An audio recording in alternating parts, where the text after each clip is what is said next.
OpenAI dropped GPT 5.5 days after Claude Opus 4.7 launched, and ever since the internet has been going crazy arguing about benchmarks and token prices. But here's the thing, benchmarks do not tell you which model to actually use.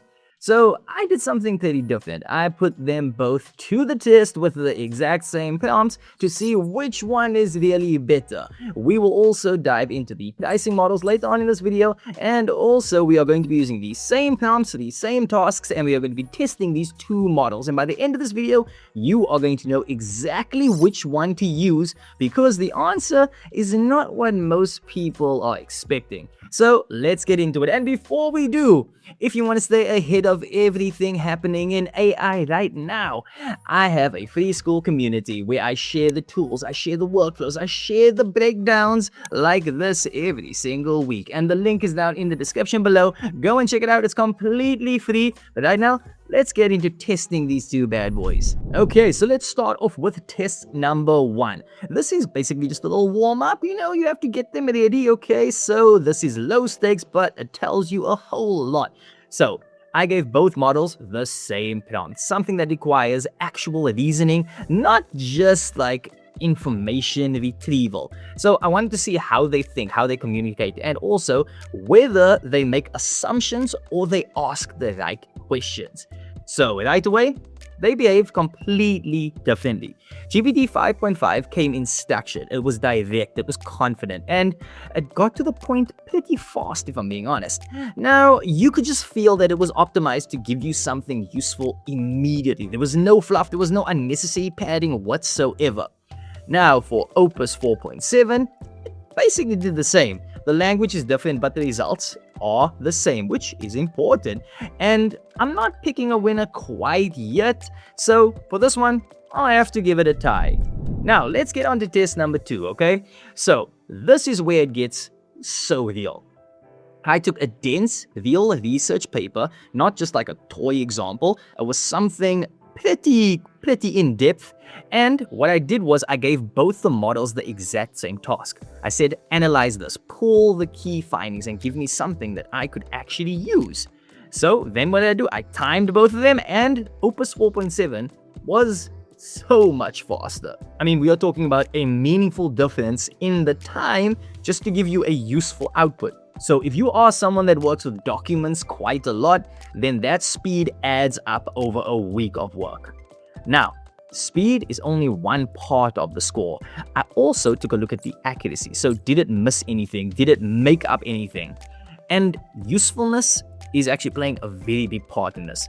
Meaning that I could take that output and I could actually paste it into a report without having to rewrite it, without having to reprompt anything. Now, on accuracy, they were both pretty solid. They didn't make anything up, there was no hallucinations from either of the models, but when it comes to the usefulness, GPT 5.5's output was better for a real work context. It provided more valuable answers and it accessed the documents more critically. Now, here is something that's worth knowing, okay? GPT 5.5 uses significantly fewer output tokens to complete the same task compared to Opus 4.7. So for my second test, GPT 5.5 scores the win. So that's 2 tests out of the way. Now, let's build something. So before we get into full app builds, I wanted to test something that most comparison videos completely skip. That is the design. So can these models actually build something that looks good? So I'm giving it the same prompt for both. I'm saying build me an animated landing page. I want it to look clean, I want it to look modern. Something that actually looks like it was designed with intention. Now, this matters because building a functional app and building something visually impressive are 2 completely different skills. And I wanted to see where each model stood before we got into the heavier stuff. And this is the result from Claude Opus 4.7, and this is the result from GPT 5.5. As you can see, both are similar, the animations look clean, and it looks fine. The only real primary difference is actually just the font. The code quality underneath was fine on both, so for this one, we have to give it a tie again. But if you want real next level visuals, then I'd suggest you check out Higgsfield. You see, because Higgsfield, they've packed in everything that you'd want in just one place. You've got GPT Image 2, the current image generation leader. You've got Kling 3.0 for video. You've got 4K output, so your work actually looks sharp. And they just launched their new marketing studio, which honestly is a game changer if you are creating content at any kind of scale. Let me quickly show you some of the results that I've generated with it. So take a look at this. Yeah, as you can see, the quality speaks for itself. Now the link is in the description below if you want to try it out. But now let's get back to the testing. So this is test number 4, and it is the big one. Now I did it again. I gave both models the exact same prompt. I said, build me a mood regulation app. It was the same specs, the same instructions, nothing different. And then I just let them build to see what they would come up with.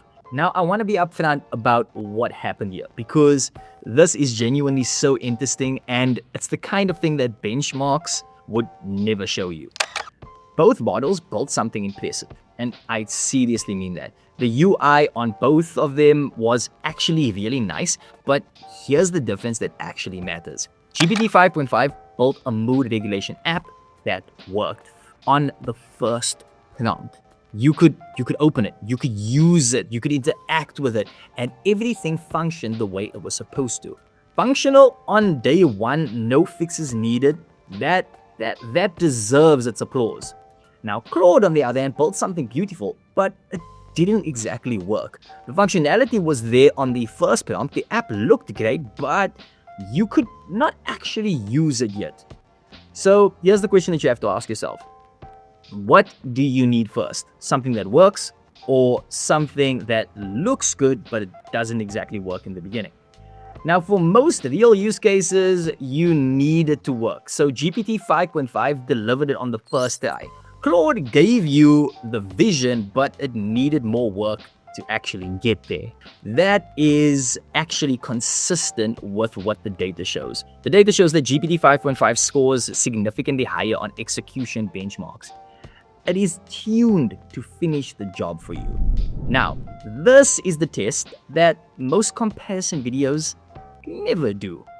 And in my opinion, it is the most important one, because in real life, you do not just send the one prompt and then just simply walk away. What you do is you iterate, you make changes, you ask for fixes. And the question is, does the model actually understand what you are asking for? Or does it just pattern match your words and basically just hope for the best?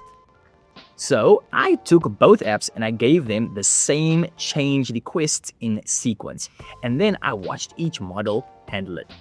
And here's what I found. Both models actually iterate pretty well. So for iteration, GPT 5.5 is more predictable.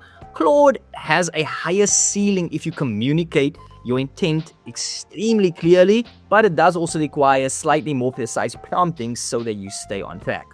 Now, both are genuinely good at iteration, but they require different things from you as a user. Okay, so that is 5 tests, and here's what actually happened. So GPT 5.5 wins on speed, token efficiency, and first prompt functionality. Now, if you need something built and working pretty fast, then GPT 5.5 is your model. It is reliable, it executes, and it does not waste your time or your money in getting there. Now, Claude Opus 4.7 wins on design and aesthetic quality. If you are building something that needs to look impressive, then Claude is the better choice. Both are priced the same and have pretty similar features. So if you've already set up on Claude, then I wouldn't suggest switching your entire workflow just yet. If you want to see how I am actually using both of these models in a real workflow, then make sure to join our free school community. The link is down in the description below, and over there you can copy all of the prompts, you can copy all of the templates. It is completely free. And also, if you found this video useful, then please drop a comment telling me which model you are currently using and what are you using it for. And also, since you made it till the end, I'm pretty sure you liked the video, so give this video a like, subscribe to the channel so that you can stay up to date with everything that is coming out of the AI automation world, and also turn on the bell notifications so that you never miss another upload. And I will catch you on the next one.